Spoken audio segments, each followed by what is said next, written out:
making a really strong losers bracket run. Yeah, he took me out. Yeah, I mean, he took me out too, but he also took out I think Dakota.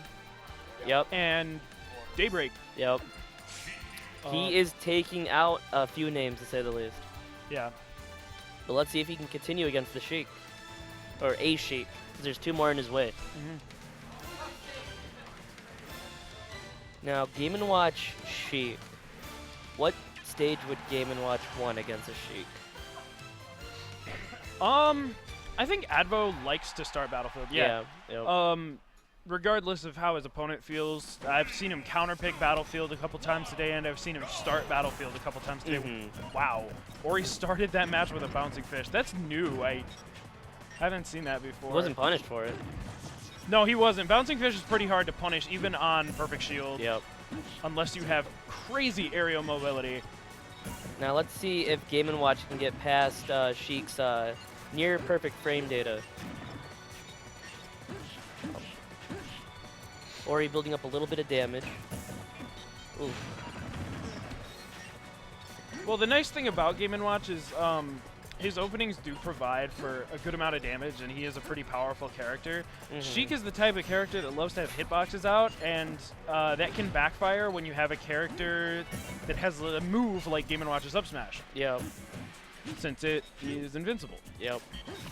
Yeah, like that, for example. Flat out beat the forward air. It flat out beats everything. It's invincible. But, relatively even match still. Anyone's game. Advo seems a lot less aggressive this round, though, compared to his previous ones. He's opting to run back and let Ori approach, hopefully hoping for a mistake.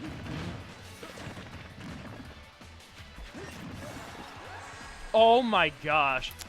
Ori got greedy. Advo loves to land with down air. He does it so much, and I think, you know, that's the reason for it, because people get overzealous off stage like that. Okay. Yeah, so Advo's been pretty successful in landing this like short hop, like footstooling dare. Yeah. Like, throughout the tournament. He did that to me a lot, and I was like, I don't know how to, I don't know what to do to get out of this. Maybe it's just true. I don't know. It seems to do a lot of damage. Game & Watch's dare is pretty strong. But Ori takes it with the Vanish. Yep. Very safe option for Sheik. Yeah, especially if you're reading a ledge drop aerial like that, because Vanish isn't challengeable. Yep. Game & Watch has his headbutt. Sheik has Vanish. I mean, everyone has their tools. Yep. Advo seems to be approaching a little bit more now that he has a bit of a lead. Oh god. We start getting those random up smashes.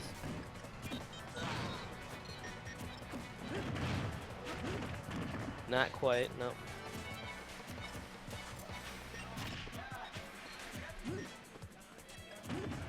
Oh, the roll punish. I like how he just walked up to him. He knew exactly what Advo was going to do. He's picking up on habits like that, and when you walk up to someone so discreetly like that, it kind of, they don't know that you're baiting something. Yep. See, Advo was very willing to go off the stage against Daybreak. Against Sheik, it's not happening. But you know that dash attack though is a fantastic edge guarding tool. The bacon actually kind of saved Ori there. That it did. Oh, there we go. Just check. Credit card. And game 1 goes to Advo. I believe this is a best of 5. Oh yeah, it would be, since it's losers finals. Yep. Winners finals was best of 5, so. Yep.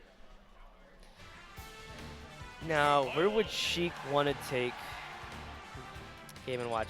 Smashville? Oh, Town and City. Town and City. I can see this. Generally, Sheik players pick stages based on comfort.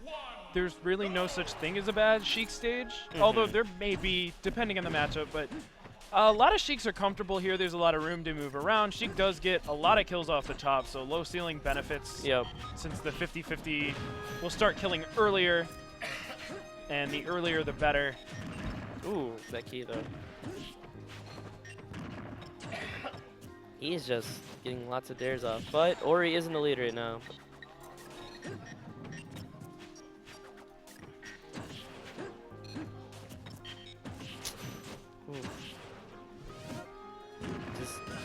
Oh, no. Ori, Oh. please. Okay. At least he got that. Yeah, Ori called him out again. The rolls from Advo are Becoming given. predictable. Yeah, they're becoming predictable, and they're giving Ori, I think, what is otherwise. Ori is looking a lot better. Oh wow, did he? He Game delayed one. that just a little bit, I think, Okay. to catch the up air, Mm-hmm. but potentially also catch the jump away if he didn't do it right away. Mm-hmm. There's a lot that goes into that 50-50. But yeah, Advo's rolls are putting him at a disadvantage and giving Ori kind of like an advantage that he otherwise may not be as strong. Mm-hmm. But relatively even matchup. Game Watch has some damage, but you know that'll help kill Sheik earlier. Now there's a bit of a commanding lead. Or he's just playing a very safe, punishing neutral game. Ooh, that footstool. I'm gonna have to lab that out. That looks like fun. Yeah, I'm really curious as to like if that's true, if there's a way to get out of that. It does a lot of damage, and it's pretty fancy. So Mm-hmm. It's stylish. But Game Watch definitely is at kill percentage. yeah, Ori's forcing Advo to approach here, and that's always hard for Game & Watch. Can you duck under the needle? I don't know, but whenever he's ducking, Game & Watch is stuck in place. That's true. So Oh, that's it. Ori is pretty good at knowing when to throw those bouncing fish out. Mm-hmm. He's playing very well. Takes game 2. And we'll get to see if where Advo goes. I thought I heard Umbra, but that's not legal here, thankfully.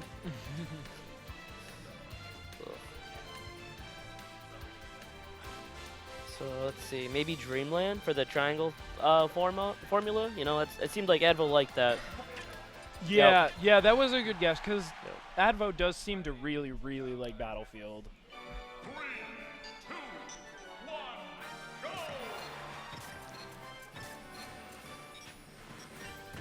It gives him a little bit more cover, a little bit more shenanigans he can do. Although Yeah. these platforms are a little bit higher, so Yeah, maybe that'll mess with a couple of different things like the key jabbing through the plat. Oh, I thought he was dead. no, Game & Watch's recovery is pretty good, even when he doesn't have his jump. When he jumped, I thought that was his up B, and I was just like, oh. But Ori getting 67% onto Advo, 74. There we go. Bringing it back. Even game. Oh my gosh. Advo just controlling the momentum of the game right now.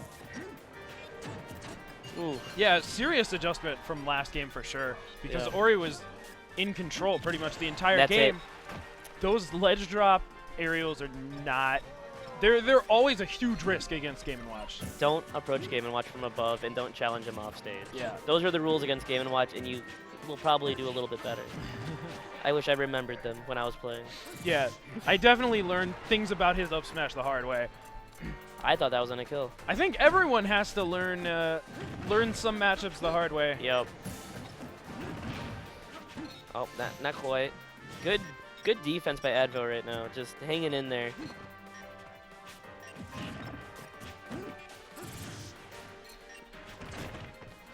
Oof. Oh, that was pretty unfortunate for Ori, to be honest. Yeah. That platform got in the way. I've never seen that happen before, though, so I wonder if that had to do with his spacing or if Advo knew that that was going to dead. happen. I don't know if he... Huh.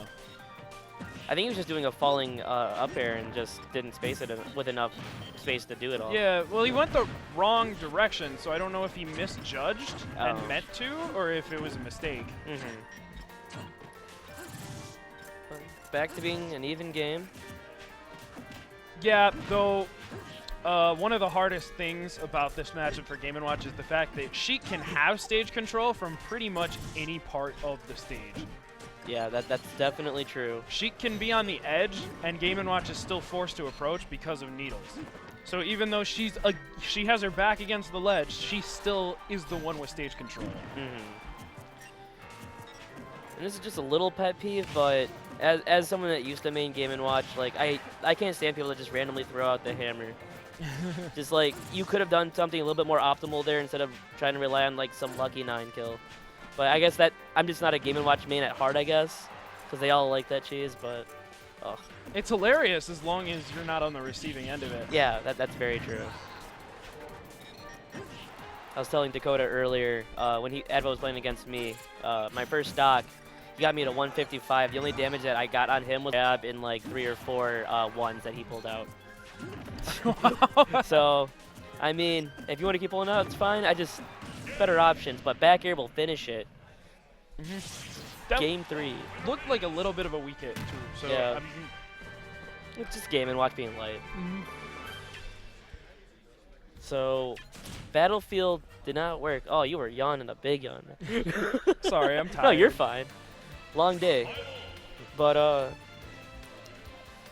yeah, we're waiting to see if Advo will go back to Dreamland, or if he'll try to go somewhere else. Maybe a Lilat, maybe a Duck Hunt. Well, yeah, I don't know.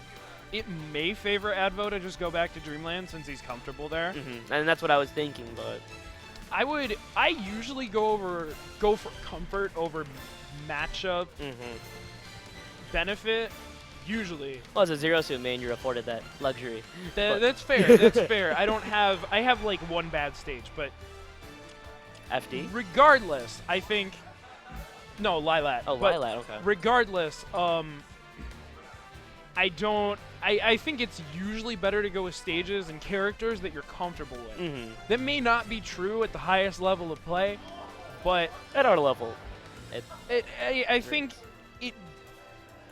it applies to everyone, or almost everyone.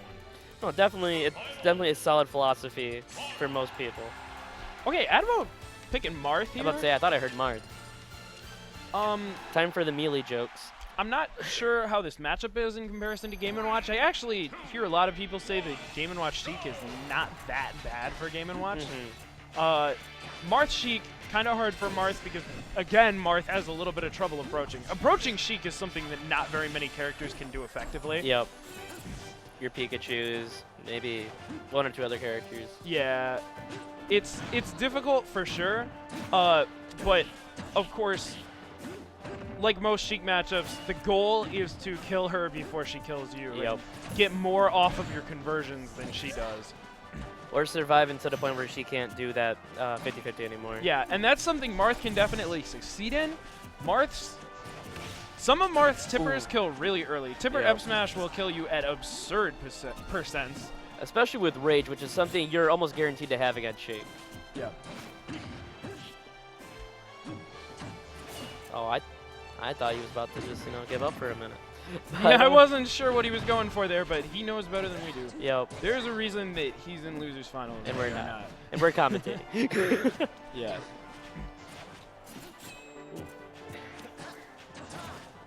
Really respecting each other's neutrals, which is interesting, because if I were Ori, I would imagine I'd just sit back and charge my needles. Yeah. Ooh. That's, I think, the second time he's whiffed like the sweet spot on the ledge. That was actually surprising that the Vanish did not hit. Vanish's aerial hitbox. That's it.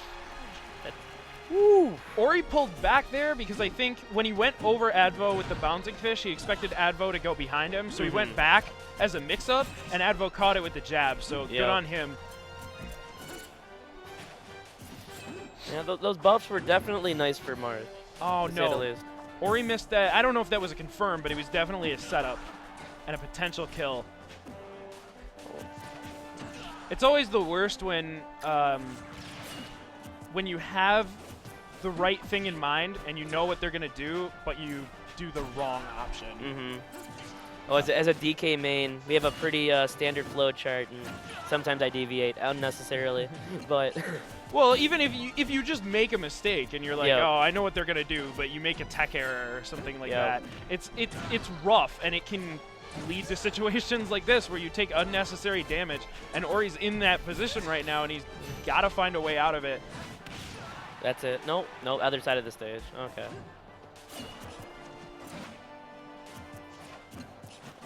Now I wonder if he chose Pokemon Stadium for like the weird ledges. I'm not sure. He might like this FD. He might, like you said, like the way the ledges work. Maybe how Marth snaps to them. I don't know, but it's an interesting pick nonetheless. We don't get to see it too often.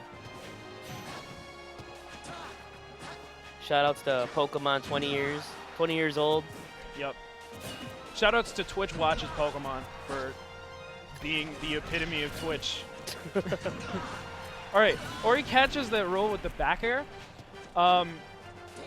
Ori's really way more aware than at least I am of when back air is gonna kill, because all these back airs that he's getting kills off of are, like, to me, just don't look like they would kill. Yeah, sounds about right. So it's really a good example of how well he knows his character. Advo still controlling the center of the stage, but just as I say that, a fair train slowly begins. Yeah. Ori bringing this back here. Advo's going to need to find a way back to center stage. There we go. Yep, Ori misspaces that fair. I think up throw kills at like 150, 160, depending on Rage. With Rage, it can kill earlier than that. Since there are no platforms on this stage, there's not going to be any sort of platform to assist him. That was a good early recovery. Once he saw Ori go off the stage, he recovered, hit him away. Didn't want to get edge guarded because that was a potentially very bad situation. Yep. Ori almost there all the way back from that early jab to forward smash death. Advo with a slow reaction there. Air dodge. Ooh, Gonna catch him. Oh, Yeah, he was... Was he dead? I think he was dead. I think he was dead at that percent. I mean, maybe a little less percent, but I think he was dead. Okay. So good stuff to Ori for taking that. He'll be moving on to grand finals up against Nam. Double Sheik.